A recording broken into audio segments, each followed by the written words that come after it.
there's a looming danger. Likely say food shortage. Asante region. And they are APA bano so and the most dangerous thing. Unim say konongo ye kwa foko kodu do na atogu. Yes. Unim say chire Kumawu. Kumawu yes. Area ho any yedua abro bode banching. Na ukọ eye Kumawu ne mpotemu a abusiafo thousands of acres of land. Ona tesi mu aye twani nyina. Oh, etuegu. Oh, Debi video a wo ba be hwe wo bedwiru. We nya machine onipa de sene de gu afuo ni metefo ena wo ba Facebook page a 1 minute pe wo de fo ni be hwa de na sanko. Na de na asi wo Kumawu ho no ehu eye too dangerous. Now one of the farmers just say another petefo eni debi body a anyini ebi kura abre ebi chese yehuni nyina banche kasa maize brody na sufu Syria so I'm Suleiman my memo a channel pay. Good morning.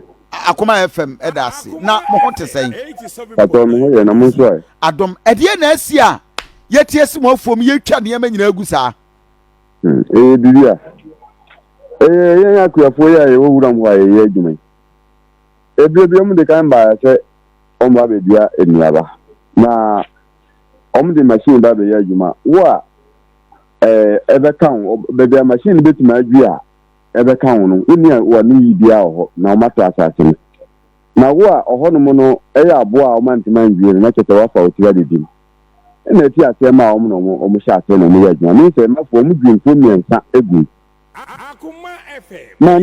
Mantina nya ho je ti je o so mato asase no o so mato asase no o mato asase na o mo de dua o mo ni aba ni se mi body premium sa o mo dwi ni nyina gu na me pato asase no wo nya firi hwan ho me pato asase no na eji fo asase o mo fa ya adwuma a ye ya adwuma wo ho no ma mo ti ayeka na eji company no enze ayi o mo company no asa egu ana o mo manager na o da no o ka kire se ene yenye so adwuma na yenua nuaba na kakra enti udo wafu na wa dua nuaba na fam Akoma FM 87. na je se nuaba na betu na wasa atini ko wanim na o sa ko ye wadwuma ti sa na ye na kakra na tankrofo no ba se o mato asase no na omde be bia omunya enti body e gu osa no Jesus Christ enti omde be bia omunya ba na omka che se omde machine ba bedwi ye niama ye mfudie na gu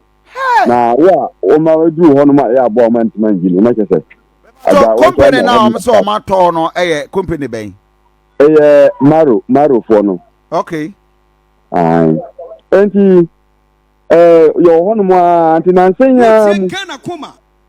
enu no mo background for the o man sam am boy nka ye bia say bia ye sase na e ka na na say ya abo no ye sape enti de ba be ya adwuma enu o man ntima nka sa asem na nkire mere hu asa o menya beti wa fo mu a no ma o afu no ma pamo akosi kofi uko ya ade be chumba ba na no ma nyina o ma twani nyina bu body nso mu twa ne anyini no so mo nja no no ma san afa de koto mu ka mo de ko oba twa body na de anyini wo mu anka wa ba sa ma ko ma wo no yiri no ma ko die no o ma sa san nyina de tuka no mu de ko se aburo no wa twa bo ano a no o mu de o ma twa jatum no ma so no FM 87.9. enti sa no mu ye o mu de ye wo hansen so obi kura mi mi aba ko ne ba anu kwampo kura o akala wonya 18 years matema chini de hanko patun sa abuno a ye de ko doctor so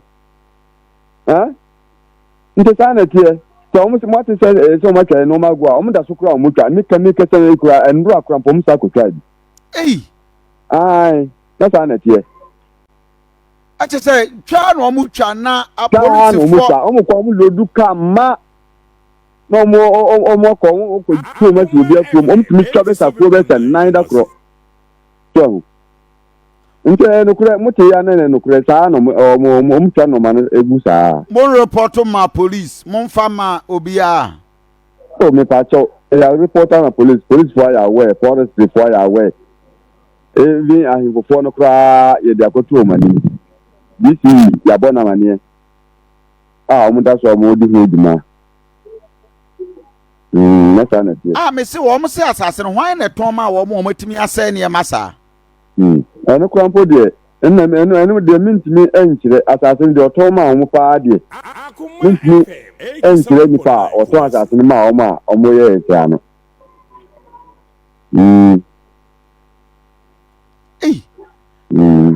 na nti sisi abode no de bia di sen bia nyina du sen bode no de so on se eho eyafuo obi wo ho na bode ntiwa ebi wo ho afi kwa na hane a onyampa bia amfiri ka wo boy pe etiti bode no amane benyini ebi wo afi ne hane onyantwa mu ba kokrampo a wode betine ka a wode ye yafuo no o betwa ni nyina gu ebi wo nso a ebi a watwa so be baako anka wata prepare senka ebi yi kama na watan ya tomato atete ne nduro kaso eni nyina o matwa enketwa na afi ya duan foforo nde o magya ne ho se o mbe wa be bono you decide aku eno no eno de se nde o mu ne nka na sa na mu twa koduru ne enketwa mbe tuma bona dua no magya me ka sei enye eno nko enkatie ebedi ebresen wa asase so o ba bombe tun katifo no ma bon ko o you decide aku no dele ne wa dua no ma bona dua aku no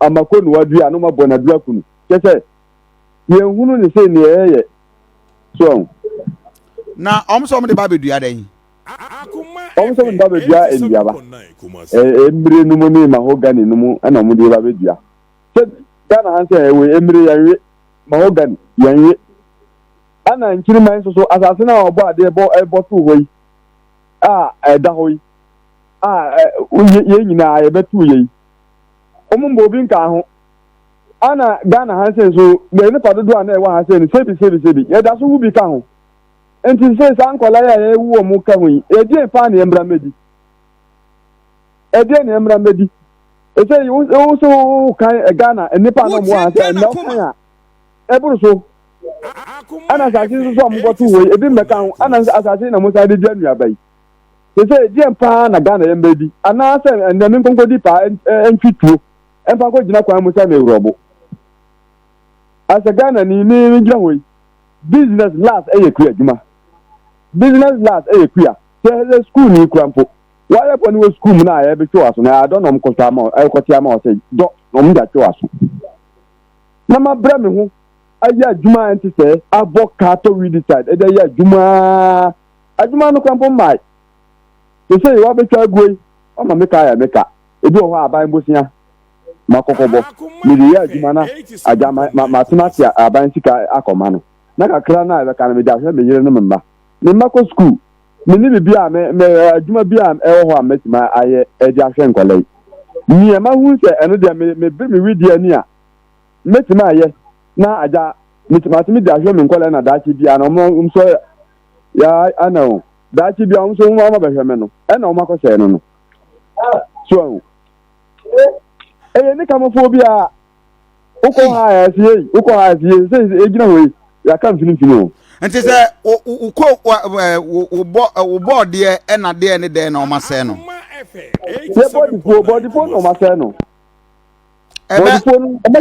how many poles say and say acre do say me de body phone de 15 acres no matter 15 acres 15 acres no matter obi de o matter be 50 something acres agu tuba bako Jesus Christ na am ka kire wo o man jan body be say body dua bako krampo say body dua we dey just we na over 2000 acre of land e wo ho ana asase na da ho ni nyina o so mo di nyina ma o asase na da ho nyina o so mo di nyina ma o me yere ye hu me bia aka o say ani de nya o mo dia so what you say wo dey 15 acres obi dey 20 ebi dey 50 acre me kan da aja obi tuna akoja ba ebusi do be 50 acres o ma te no me na ka kire wo me na na tie wo mo de ba dua enua na se enua no kan ko metum dia mamo ankasa kra modua me ameka sei me enua ma dia no wo so se ya ka enua ma dia no so enua ni bi krampo kra yini Ebetima do 7 acres. Ah, ya musamu basi si ase yanko. Na mundi machine yanko minkoko kire munua na. Ah, me metima di machako kire mu se enua ni. Forest ni bia waka se me boa na woni na omu na dua nua no. Onda no ho di na mi. Ah, eti mi bo we no enya forestry for na be say no. Milo company almost say Miro company limited almost one ato asase no e no ma be say enya forestry for enya forestry for na be say na mom no wan say wildlife for no omni forestry for nyina om ya adwuma baako yeah na wildlife for no om kura tuo enti om na Miro for no akofa om ese om mbra me de embe gade om no om nsai no ma no so enti wildlife for no om kura tuo om ba om bedu for om to one shoot obi ho na fo mu ko to 6 bullet 9 bullet ansa na mo sha se ya adwuma no enti se waba edi to huna plani ni se wonwan na won sai ne normal enya sam keto o obi atuo na mtutu no wura mo no kwa sa wo kura mpo sa wo pro nkwa obegya na jafo no enya sam keto 87.9 Kumasi Jina sumami na mene Samson Opoku wa assembly member for Bosore Bosoro okay Besro aye Bema good morning Medasi of Panikasi Kofi Asantini anopay ye mawade hye nyina ya akọ vize enuane a ye hwe ani mu said the next month ye ba be di wa Asante region de ni nyina na ye kwa ye hu no video yi so yi de na asia I mean mass destruction of farmlands our area hosa no oye baby da se baby carrot atia Ghana tiefua etie Akoma FM amapay Ghana Kuma ebe mre kakra di bidi the honorable Samson Opoku Amankwa 87.9 Kumasi the Sro electoral area Sekire Kumawu district assembly. I was a former justice and security chairman and the current member of the social service committee. Mako assembly by Infinisia Edumi Numini. But the assembly man here what unit committee in fear 9. So the social masom could be Infinisia Edumi. Now Abako se muno. Yane Ghana Forestry Commission and the one. Yasumwom almost assume ye. Ti akuafo ahano edo Forestry Commission for assassin ebi. Yanka bibia nshemu from Efiada Kosi enra ukuo enkrofoi ebi de game and wildlife ena wamo akopamo akuafo atutu atuo aburubie apreprebie asisi nkrofo mfuo asawia wo nkoko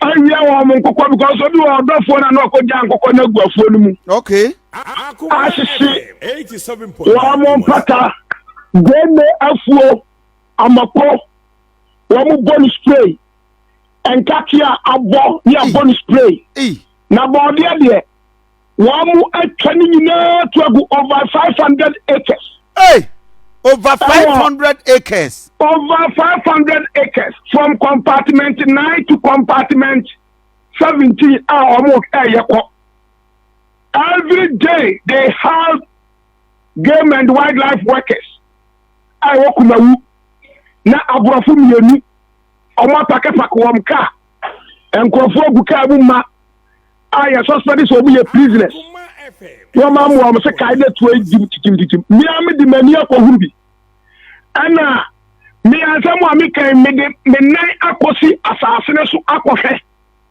ebro ma bo mama me menda no anwumre no kosia na do panam ko ho na me koba ya na me behuru se de asie no na enyan eti me fa emra kwa so se metoto me niama yie na basabasa ensi wo empesu ayi so ti di edi kai no me kobo berima safu tribu akodi amane e wo na himfie kwasia da no ebe 4 p.m.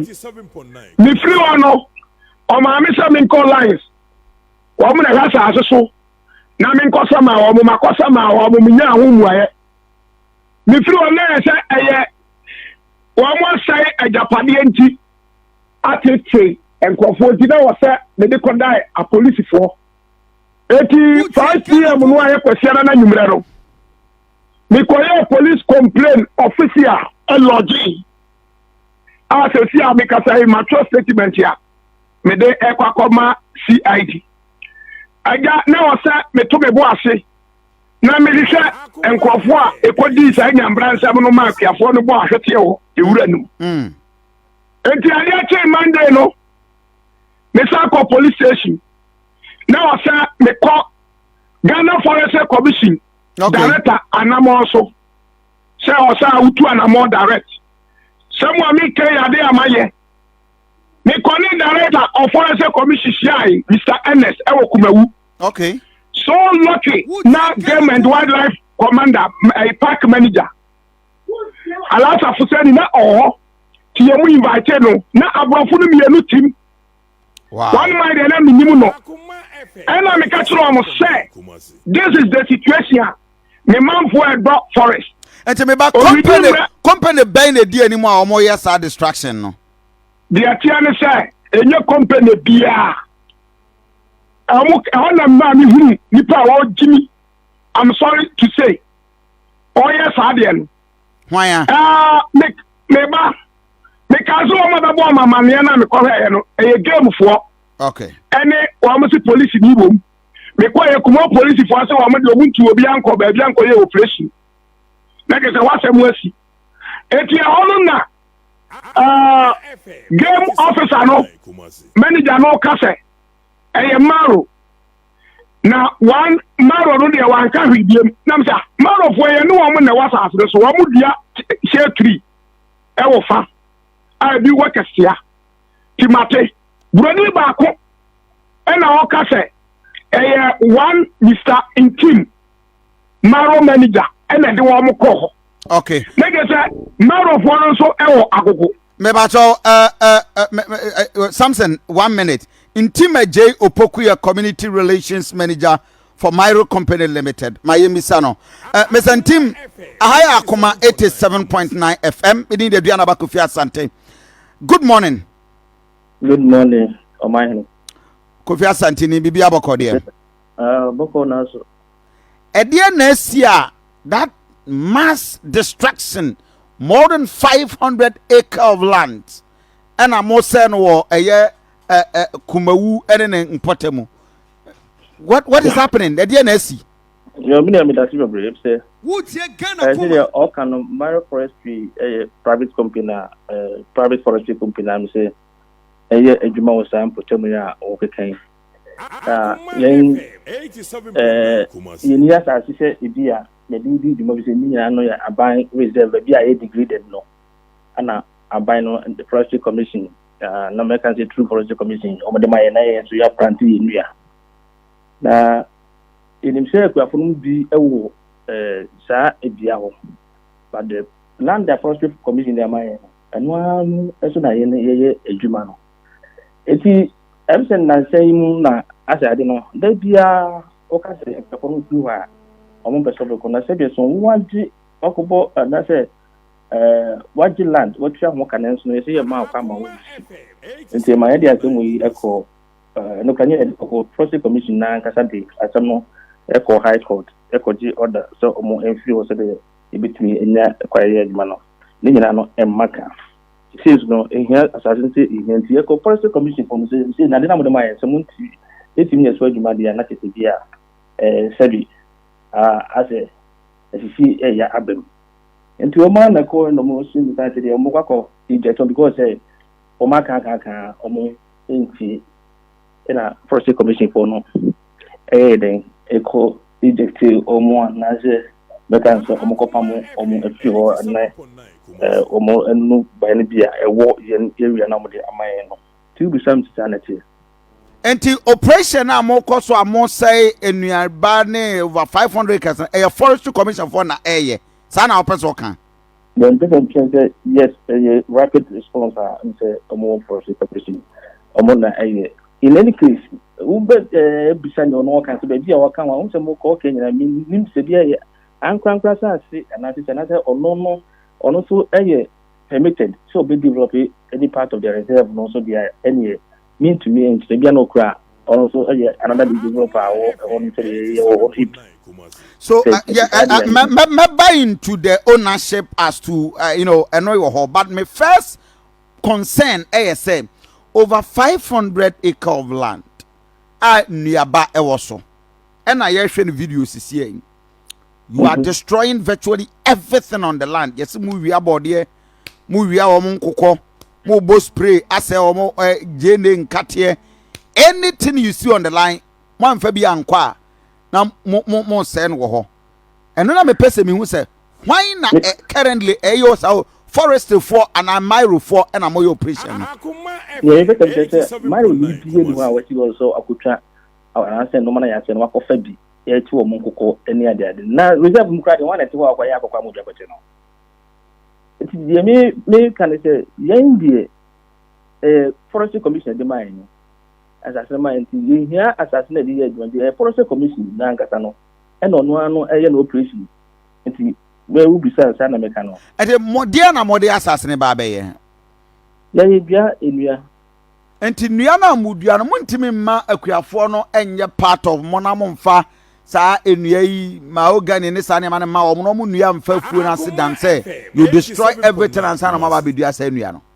One, Obian contacted say, obey. Intercropping no, and the two in Pokemon contacted your plan no, because of both spring near that best Mundiano. Wow, Jinasumame, assembly member for a best sorry, best row electoral area, Samson. Yes, sir, officer.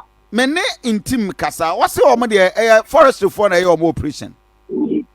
Omokasa omoboa meni bronina wabeta sase no enyina kosia traditional council omunim ho hwe na de atiani ewomo a na forest for no engage me na enyina ya community engagement stakeholders engagement meeting meni wa mu share first 2nd March 2017 17th May 2017 one of the forest director near Prime Minister Adomako. Sabe director biaba. Also obey one the chair or more reverend person so esi abana mu enkofo edrimu. Na near a how no. Ye sisa e ya won sisa na ehia. Na nanu mutem bia for your master mi. Na nanu bi do. Dia oka bia anya no kre. Na ro focus ho. Enu akra na. Me fra kwa for the nyina free bush. Ebi wo bankra ana ni krom agogo besoro bodmasi kumawu ana tomate a mo do asase so no wa mo be share ya me register because forest director ne say me nkwatra won mo ya say wo boni oma mra wa mo ye nyan say wo boni oma emra na nke enye saade no ana o say wo mo say mo nko afede mo ko enna mi ka say pharmacy kwafom kwa kwotwa wo aburo game for 7 eko stop wo so wo mo nko sabi obi okura to na wo ukura se kai enti dia papa no wo ka no mi gusu ameya mente seye malofo any game and wildlife any Ghana Forest Commission Kumawu division wo mo metre ne o yes ade no malofo na akobo pa and yes ade no papa no won't deny na game and wildlife manager ni wo mu nyina me ensa ne abrofo ni mienu no afia abrofo de na musi wo mudi para so me be akosia wo ministry ayi forest for office edwada no maintain line enti ebesi ne ye sia se memo nko no ma ye complain ama police for mamo what da se memo nko wo mu tu so ko enu amini police for ko akwa observe eniema asai enu na ye firi wano ye firi 9 ye bedu robusu ko si ya 11 akwa sai enioma papa na o kasta no wono na brofo di bodi di miminim ne da Okay. ɛyɛ Mr. Tim Aye. wɔn no the first person because game manager no yi ahyɛ sɛ ɛyɛ Tim ɛna ɛma wɔn bɛyɛ saa ɛna Tim na kɔbɔ game foɔ no paa ɛna wɔn fa nkurɔfoɔ na wɔn de polisi ataade ahyehyɛ wɔn fɛn se. Oh, I na see. wɔn ahyɛ Nti ọmọ kọ ni real police for. wɔn nyɛ real police. No, meba, this is a serious allegation. Mr. Tim, mo impersonated the security. Yes, yeah, me, I can do now or cannot. Yes. Boys and me, na me ma they put on record say, me operations in crime, me call fraud, me call as me kind say community relations, no. And yet, all my fraud operation, no. Silviculture manager, or whole year that the 80. Me mean to me, and now me general manager, and my order say. Young comfort but being community relations president here, Ombaka said, oh, any woman number 2. But me bo for in that case, I saw no can so can sure of my yapena invitation here. Type the panum, me no more training, the community police commander on the while up here at the adrenaline. And you know, one can come and turn him. No, but someone destroy over 500 acres of land. Since the last week I must start the operation we since when I'm more acquire our land you know.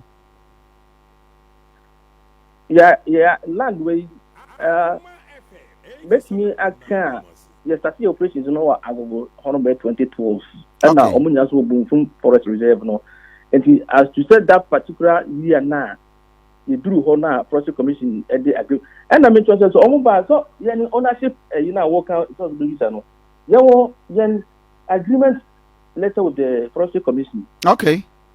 I want to say that sign a whole area. Okay. And 2, we also have a copy of court order asking them to leave the place.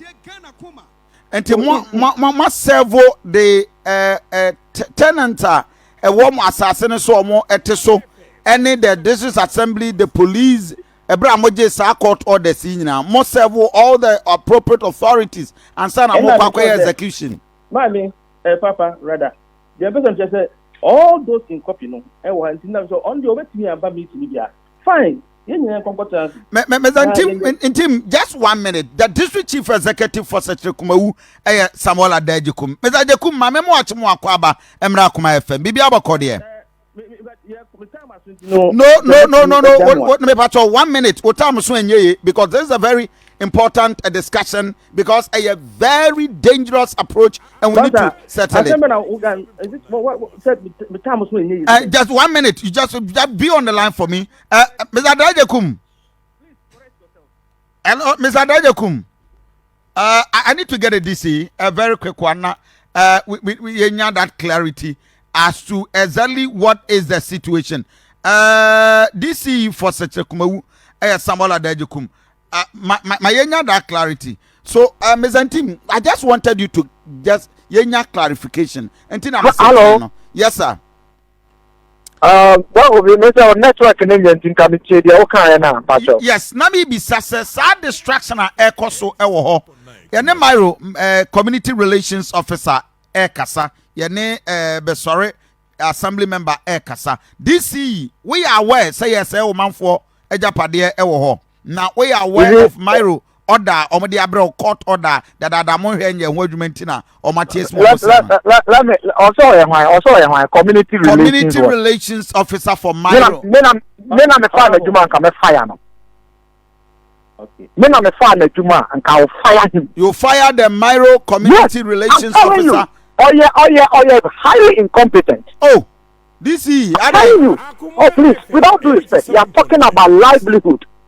Balancing community, humanity, and legality.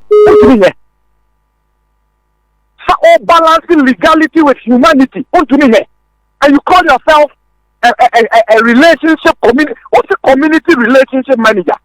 We shall say we share assemblyman. We shall say we share DCE. We shall say we share the police committee for. So what champagne for? I am for crowd at home. I'm the distribution now. Or no. Or yeah, or here or that community, I don't know. Or your victim. What kind of chunky work in that Papa don't you want to so okay? Trust court order omo dey abre mu nyina mo hwe nkan me am here at DC black of my transfer for 8 me get it to 8 years me boy.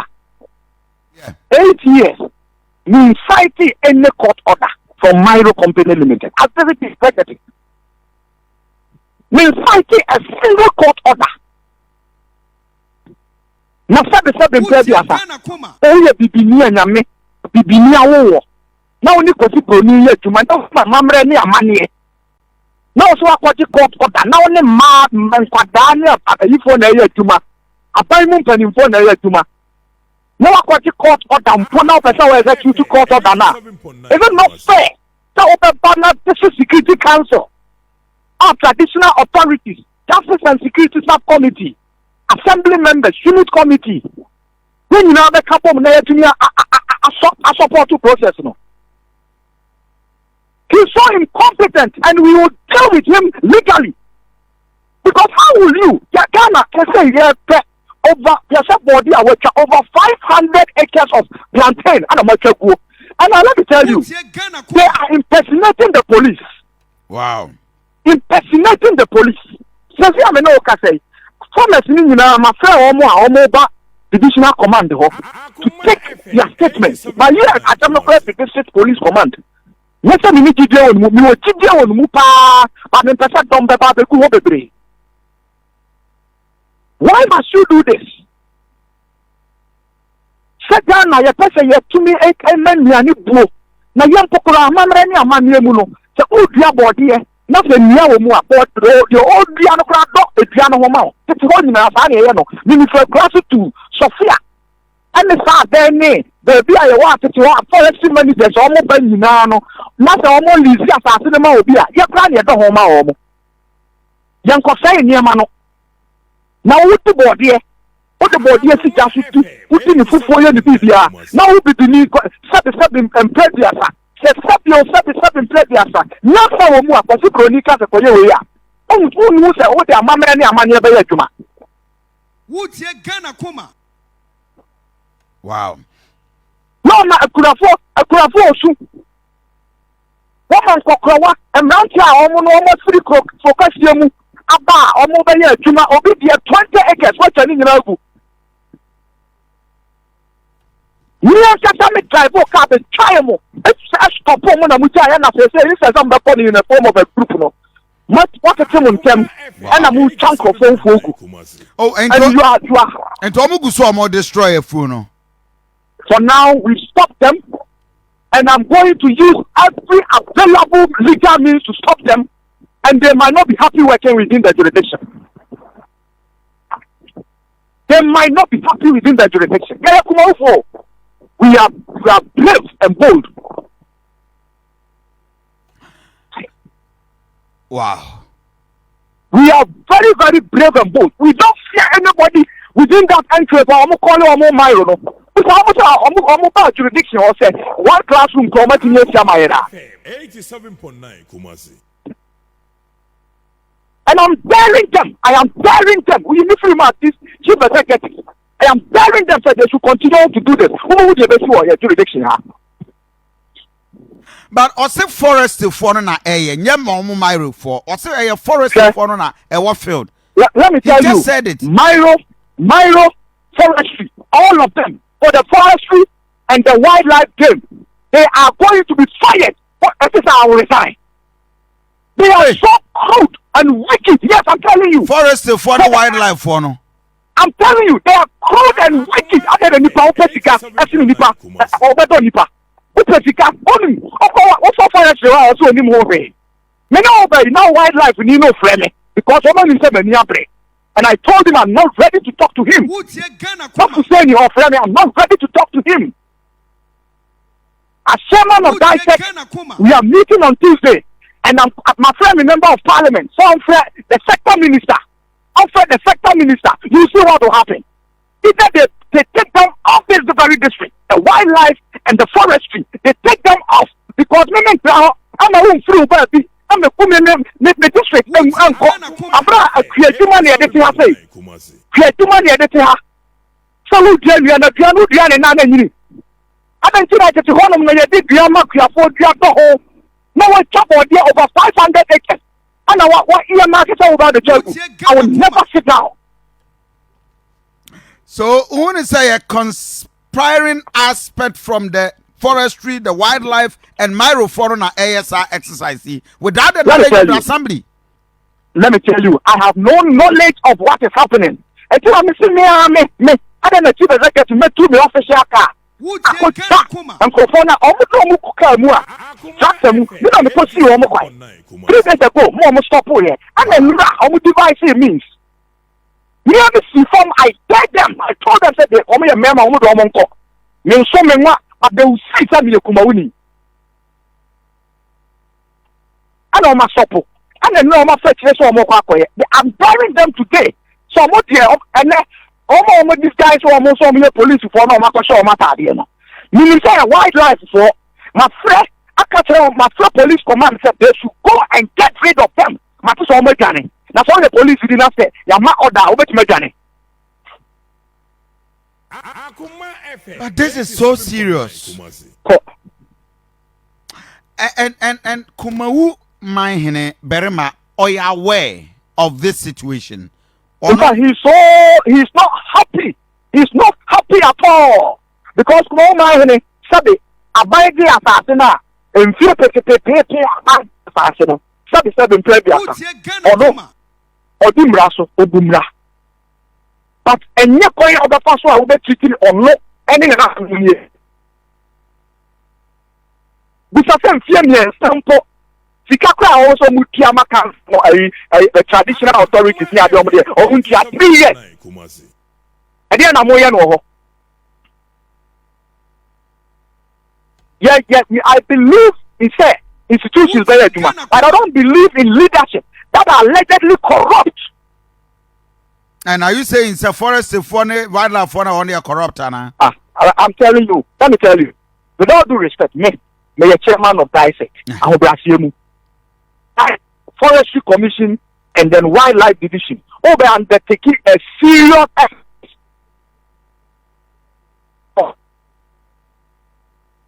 No, but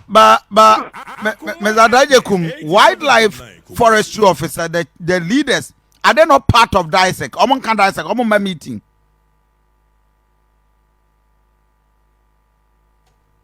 Right. No, I think line is breaky, but I need to get this clarity. Ms. Adajekum, Otemenka. Hello. Yes. The Forestry Commission, the district director or whoever in the position will be, on your member of DISEC. Let me tell you. I don't say the position, you know. You can co-opt and TSA, but someone undertaking any major exercise. Move to me the sad documents na aba abre. And so as we could be 10 years, Rakofi. Not a officer what the concession a legal crown or the body for your community engagement. And two bones are him for near assembly member no crowd that's fine in Nebua. Exactly. Not all my yes, I said that Basa now my know the history of Myro. About 4 years ago, I took any man to kill what Robonso and then important more. And Kumawu proper, you can't bring this. You can't. Yenya Siko fans, I know Sabi, Yenyam Krasifo, Sakwasi Broni. Because when I call the white man, he said, in Tim. And in Timmy, no permanent casa, I say, you're highly incompetent.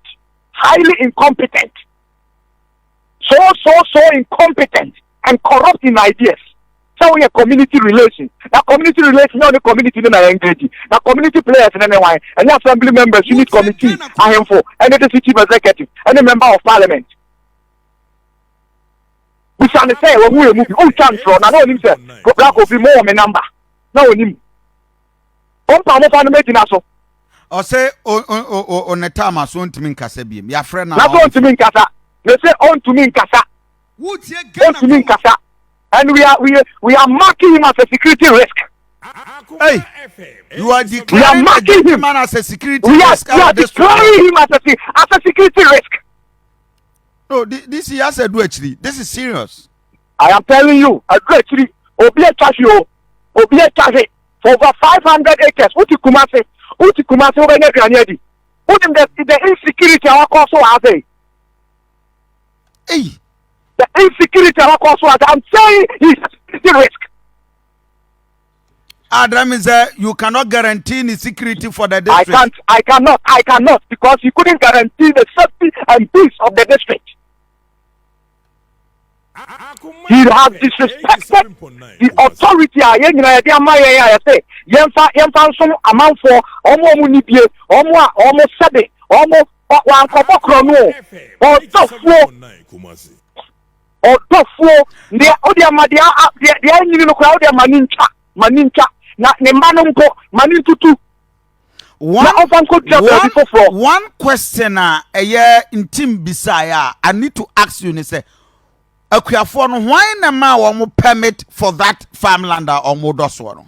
That is why I'm saying that the guy is highly incompetent. Obeto arrangement at that forestry.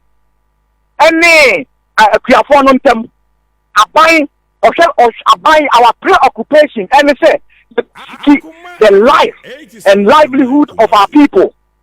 And abide and the baby amount say, oh, Junior, and it's all bar.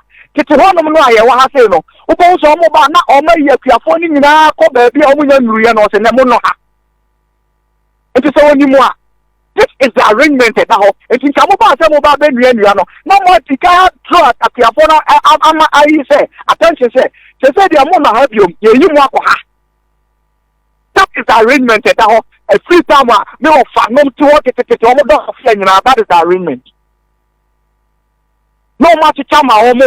Are you for no one at Chama homo? Namu Riano. Namu 87.9. We wako school. Also, wako share relations. And we are the papa. We are the papa. If you send call by him, I know the boy need to man and none assembly members in this committee. And here, man, the historical antecedent say, oh, Penny, say it here. So beyond the meeting, I'm mobile, what next? I mean, hundreds of acres of land. I have told the farmers to go for injunction on the exercise. Today they are going. I've called them before the divisional command. Said they should take their statement. We are going to court, and on next week we are going to have a dissect meeting. They are using illegal, what do you call it, state actors. Illegal state actors. These people are not police. And if they go on, we will meet them boot for boot. And they should go and ask Nigeria, my strategy on Nigeria. We'll kill all of them and give them out to the students. Senior high school or marry. We need to have a meeting. This is, you are being violent and pain. I am. I don't know you for this. It is so painful for you to see. Okunafo no nikura uwejano na enne enkwada kire BC ebi twa wasia obo ani sika na president kiani the family school fees awodi akoto chopos ni ade ama no okocha ne board nyina ku without giving him notice or her notice 87.9 ana wo bo so me so a wote ho so di within team ana wajo akatua ana wo ni broni ya aduma na kwati broni ni ko me betuma ko ya sa nsem hunuwe Osiboni, omo ma olona, omo chell how I settle nipa. Now what ya who before you move who.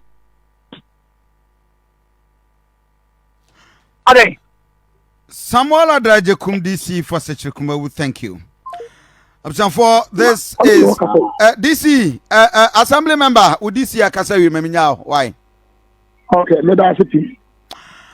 For danger looms, a very chaotic and precarious atmosphere. A Mairo community relations officer declared persona non grata. JB, in legal terms, where you declare a persona non grata. Yes, that means they cannot guarantee any safety. Obaho no bikuna wakuno. A persona non grata. He should not go to the community for his own safety. I see. So call na se bibi to no a, the security will not protect him, DCE will not protect him, assembly will not protect, and this is dangerous. One of the most dangerous. Yeah, very dangerous. I mean, Adaje Kuma don't know him for this, but JB very serious. Very, very dangerous. Kofi, means I'm my asma made you win and say, hey, na Sergio Kumawu DC, na sa not here. Adaje Kuma don't know Adaje Kuma. Serious, so I am simply shocked. I say, or more provoking to the core. More provoking to pa. Francesca Labi, Mr. DC, I really hope you can live by your words. Pa, this one is too bad. Masa Yebibi. Asari Emmanuel Kofi, you've proved to us that you are a great leader and you deserve to be DC. Okay, I think they are there. Yes, so he has earned my deepest respect this morning. I want your people to be leaders in this country. What kind of wickedness is this? Roxanne Mela, DC, you do all. You have earned my respect. Fuseni Zakaria, Kofi, this is dangerous. Esther Champon. So, and Americano. The gentleman should be very careful. No, Kofi, this is so dangerous. When him say, Obibetimi Abonutio Kunwa, district war. Yes. Nobody. We are not even advocating for that. No, we are not doing that. But let me make us say. So who will hold DC? Now all declare personal non grata. Or no, to a community. Yes. I mean, the head of diocese. It is one of the most dangerous ever state. In fact, the intim he should run for his life. Or the community where he should run with immediate effect. Because with him, JB, the dangerous aspect of the thing is that SMBC na about to Janako Nananum. Yeah. As someone to come to Janako police. Yeah, sure. Who to Janako him fear assembly. Yes. When you have the DCE for the area, Kofi, the head of the district council, we have declared him a security threat. Yes. Come on. Kofi, come on. This is dangerous. The most dangerous aspect of condition and our who heard me. Mumma Monsieur. Mumma Monsieur. Yay! Quadrant team. And Timo and Ben, Nifune need to say in Tim Wine. In Tim Wine. Kofi, Tim Jakari. Are they dangerous Bakupa the district police commander? Hey, he should also be fired. Are they? And no motion police attack. No police attack. No, but say you cannot be you cannot fire him. Kofi, how? Maybe when Tim question police attack and Koya there say we. No, but they have come with a jurisdiction. No. I know there you can't blame. No, Kofi, they can sneak and go to the forest. Kofi do from one no question. Kofi, Kumawu. Everywhere, bury our home. No, so almost Santana. No, but there you can't blame the district police. No, Kofi, it's the police commander. What they what they need to do now is to ask the wildlife for because wildlife and forest known wildlife guys. This year there says he will resign. Yes, and I support that. I know they support that 100%. What's it? They are corrupt. Yes. What's it? Forest farm war. This is you are corrupt, and this is not the you first are not time. Just corrupt. You are thieves. Or see, general dan chance wa musai wildlife for also they are corrupt. Yes. This is wildlife or wildlife the forest for. But this is serious. Dangerous. So woman you one more dia. You will resign. Yes. Hey.